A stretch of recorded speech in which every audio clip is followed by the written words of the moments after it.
ধুবুৰীৰ লোকসভাৰ প্ৰতিনিধি ৰকিবুল হুছেইন ডাঙৰক দিন দুপৰতে আৰক্ষীৰ নিৰাপত্তা বেষ্টনীত থকাৰ মাজতো কিছুমান ব্যক্তিয়ে আক্ৰমণ কৰে ৰাজপথত আৰু তেখেতৰ ওপৰত শাৰীৰিক অত্যাচাৰ কৰে।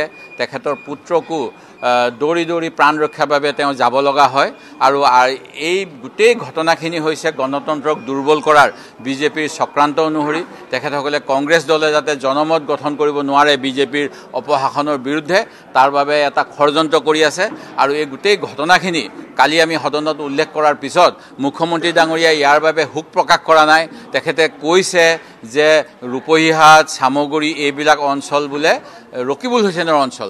গৃহ বিভাগৰ মন্ত্ৰীয়ে যদি এনেকৈ নিজে দায়হৰা মন্তব্য দিয়ে যিজন মুখ্যমন্ত্ৰী, ইয়াতকৈ দুৰ্ভাগ্যজনক কথা গণতন্ত্ৰৰ বাবে হ'ব নোৱাৰে।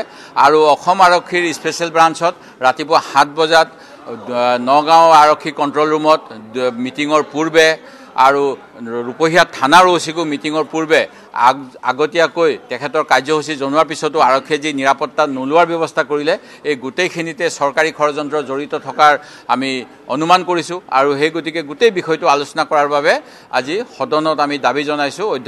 অধ্যক্ষ মহোদয়ে এতিয়া সভা স্থগিত কৰিছে আৰু আমি পুনৰ দাবী কৰোঁ যে এই গোটেই ষড়যন্ত্ৰ এটা হৈ আছে কংগ্ৰেছ দলৰ বিৰুদ্ধে, যিটো তেওঁলোকে সততে কয় কংগ্ৰেছ মুক্ত ভাৰত লাগে আৰু গণতান্ত্ৰিক দেশত এনেকুৱা ব্যৱস্থা কেতিয়াও হ'ব নোৱাৰে। সেই গতিকে আমি আলোচনা বিচাৰি আছোঁ আৰু সভা স্থগিত প্ৰস্তাৱ আজি দাঙি ধৰিছোঁ।